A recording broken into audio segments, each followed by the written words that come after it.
নমস্কার বন্ধুরা, সামনে আসতে চলেছে দেবশয়নী বা শয়নী একাদশী, যা শ্রাবণ মাসে পড়েছে।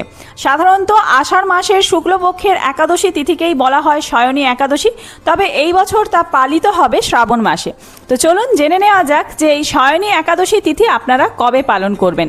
তারিখ এবং সময়সূচি থাকছে আজকের ভিডিওতে একদম পঞ্জিকা অনুসারে।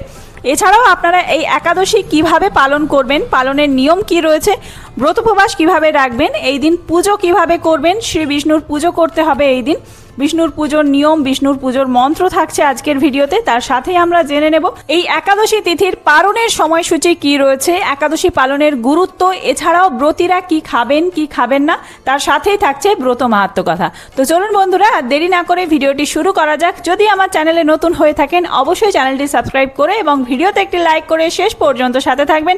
আশা করি ভিডিওটি আপনাদের জন্য খুবই হেল্পফুল হবে। ভিডিওটির মূল পর্বে যাওয়ার আগে শ্রী বিষ্ণুর অশেষ কৃপা পেতে কমেন্ট বক্সে লিখুন ওম শ্রী বিষ্ণু হরে কৃষ্ণ।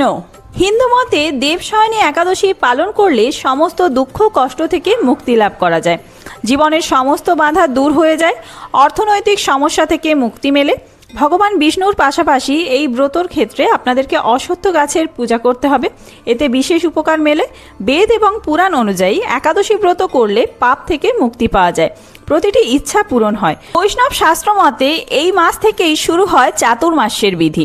ভগবান বিষ্ণুর এই শয়নকালে বা 4 মাসে সমস্ত ধরনের মাঙ্গলিক কাজ নিষিদ্ধ।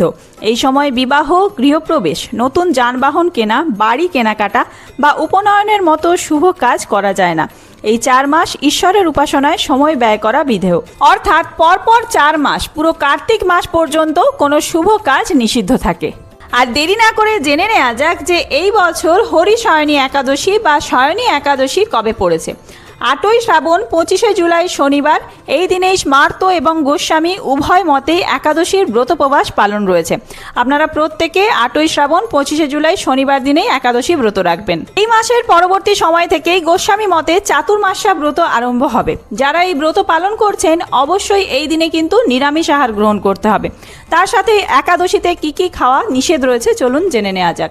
যে কোনো প্রকার রবি শস্য বর্জনীয়, চাল, ডাল, ওটস, চিয়া সিড, ডালিয়া, কোনো রকম দানা শস্য খাওয়া যাবে না। এমনকি ছোলা, মুগ, এই সমস্ত দানা শস্য জাতীয় ডালও আপনারা খাবেন না এই দিন। সর্ষের তেল, লবণ খাওয়া যাবে না। ঘি, সূর্যমুখী তেল, সৈন্ধব লবণ খেতে পারবেন। আলু, মিষ্টি আলু, রাঙালু, কুমড়ো খাওয়া যাবে। সবুজ শাকসবজি খাওয়া যাবে না। ফল খাওয়া যাবে। দুধ, দুধের তৈরি যে কোনো খাবার, পায়েস, ক্ষীর, দই, ছানা খাওয়া যাবে, তবে সেক্ষেত্রে কিন্তু চালের পায়েস খাওয়া যাবে না। এছাড়াও আলু কুমড়োর তরকারি, আলুর পায়েস, পেঁপের পায়েস ইত্যাদি তৈরি করে আপনারা খেতে পারেন, তবে সেক্ষেত্রেও কিন্তু আপনাদেরকে ঘি ব্যবহার করতে হবে। পরিবারের প্রত্যেককে তুলসী পাতা নিবেদন করতে হবে এই দিন ভগবান বিষ্ণুর চরণে। তার সাথেই হলুদ রঙের ফুল, চন্দন সহযোগে অর্পণ করবেন ভগবান বিষ্ণুর চরণে। ওম নমো ভগবতে বাসুদেবায়, এই মন্ত্র আপনারা 3 বার করে জপ করে ভগবান বিষ্ণুর চরণে ফুল এবং তুলসী পাতা নিবেদন করবেন। এই হরিশয়নী একাদশী তিথিতে আপনারা সকাল সকাল স্নান করে নিয়ে অবশ্যই বিষ্ণুর পুজো করবেন। হলুদ বস্ত্র পরিধান করতে পারলে খুবই ভালো। সাথে ভগবান বিষ্ণুকে আপনারা হলুদ ফুল এবং তুলসী পাতা অবশ্যই নিবেদন করবেন। তুলসীতে জল দান করবেন, তুলসী পরিক্রমা করবেন, তবে মনে রাখবেন এই দিনে কিন্তু তুলসী পাতা ছিঁড়তে নেই, তাই জন্য আগের দিন থেকে আপনারা তুলসী পাতাটি তুলে রাখবেন। অবশ্যই এই দিনে আপনারা ভগবান বিষ্ণুর পুজোর পাশাপাশি অশ্বত্থ গাছেও জল নিবেদন করবেন। তারই সাথে অশ্বত্থ গাছে ধূপ এবং প্রদীপ দেখাবেন।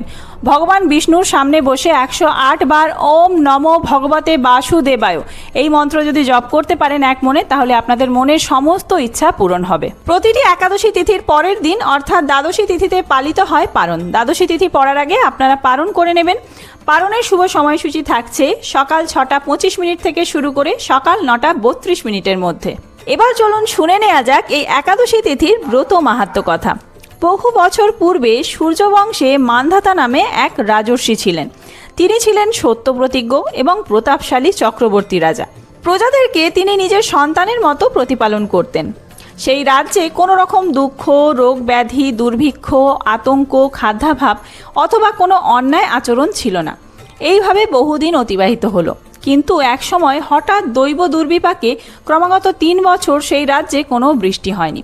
দুর্ভিক্ষের ফলে সেখানে দেবতাদের উদ্দেশ্যে দান মন্ত্রের সাহা, সধা ইত্যাদি শব্দও বন্ধ হয়ে গেল। এমনকি বেদ পাঠও ক্রমশ বন্ধ হলো। তখন প্রজারা রাজার কাছে এসে বলতে লাগলো, মহারাজ দয়া করে আমাদের কথা শুনুন। শাস্ত্রে জলকে নারু বলা হয়, আর সেই জলে ভগবানের অয়ন অর্থাৎ নিবাস, তাই ভগবানের এক নাম নারায়ণ। মেঘরূপে ভগবান বিষ্ণু সর্বত্র বাড়ি বর্ষণ করেন, সেই বৃষ্টি থেকে অন্ন এবং অন্ন খেয়ে প্রজাগণ জীবন ধারণ করেন। এখন সেই অন্নের অভাবে প্রজারা ক্ষয়প্রাপ্ত হচ্ছে। অতএব হে মহারাজ, আপনি এমন কোনো উপায় অবলম্বন করুন যাতে আপনার রাজ্যে শান্তি এবং কল্যাণ সাধন হয়। রাজা মান্ধাতা বললেন, তোমরা ঠিক বলেছ, অন্ন থেকে প্রজার উদ্ভব, অন্ন থেকেই প্রজার পালন, তাই অন্নের অভাবে প্রজারা বিনষ্ট হয়, আবার রাজার দোষেও রাজ্য নষ্ট হয়। আমি নিজের বুদ্ধিতে আমার নিজের কোনো দোষ খুঁজে পাচ্ছি না, তবুও প্রজাদের কল্যাণের জন্য আমি আপ্রাণ চেষ্টা করব। তারপর রাজা ব্রহ্মাকে প্রণাম করে সৈন্যসহ বনে গমন করলেন। সেখানে প্রধান প্রধান ঋষিদের আশ্রমে ভ্রমণ করলেন।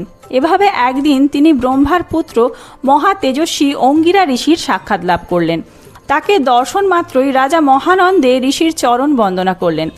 রাজা তখন তার বনে আগমনের কারণ সবিস্তারে ঋষির কাছে জানালেন। ঋষি অঙ্গিরা কিছু সময় ধ্যানস্থ থাকার পর বলতে লাগলেন, হে রাজন, এটি সত্য যুগ। এই যুগে সকল লোক বেদপরায়ণ এবং ব্রাহ্মণ ছাড়া অন্য কেউ তপস্যা করে না। এই নিয়ম থাকা সত্ত্বেও এক শূদ্র ও রাজ্যে তপস্যা করছে। তার এই অকার্যের জন্যই রাজ্যের এই দুর্দশা, তাই তাকে হত্যা করলেই সকল দোষ দূর হবে। রাজা বললেন, হে মুনিবর, তপস্যাকারী নিরপরাধ ব্যক্তিকে আমি কিভাবে বধ করব? আমার পক্ষে সহজসাধ্য অন্য কোনো উপায় থাকলে আপনি তা দয়া করে আমাকে বলুন। তদুত্তরে মহর্ষি অঙ্গিরা বললেন, আপনি আষাঢ় মাসের শুক্লপক্ষের শয়নী নামে প্রসিদ্ধ একাদশী ব্রত পালন করুন। এই ব্রতের প্রভাবে নিশ্চয়ই রাজ্যে বৃষ্টি হবে। এই একাদশী সর্বসিদ্ধিদাত্রী এবং সর্ব উপদ্রব নাশকারিণী। হে রাজন, প্রজা ও পরিবারবর্গ সহ আপনি এই ব্রত পালন করুন। মুনিবরের কথা শুনে রাজা নিজের প্রাসাদে ফিরে এলেন। আষাঢ় মাস উপস্থিত হলে রাজ্যের সকল প্রজা রাজার সাথে এই একাদশী ব্রতের অনুষ্ঠান করলেন। ব্রতের প্রভাবে প্রচুর বৃষ্টিপাত হলো। কিছুকালের মধ্যেই অন্নাভাব দূর হলো। ভগবান ঋষিকেশের কৃপায় প্রজাগণ সুখী হলো। এই কারণে সুখ ও মুক্তি প্রদানকারী এই উত্তম ব্রত পালন করা সকলের অবশ্য কর্তব্য। ভবিষ্যত্তর পুরাণে যুধিষ্ঠির, শ্রীকৃষ্ণ তথা নারদ ব্রহ্মা সংবাদ রূপে এই একাদশীর মাহাত্ম্য বর্ণনা করেছেন। তো বন্ধুরা, আজকের ভিডিওটি এই পর্যন্তই। খুব তাড়াতাড়ি নতুন কোনো ভিডিও নিয়ে আসছি। সেই সমস্ত ভিডিও দেখার জন্য অবশ্যই চ্যানেলটি সাবস্ক্রাইব করে সাথে থাকবেন। আর এই ভিডিওটি যদি হেল্পফুল হয়ে থাকে বন্ধুদের মধ্যে অনেক অনেক বেশি শেয়ার করবেন। ধন্যবাদ।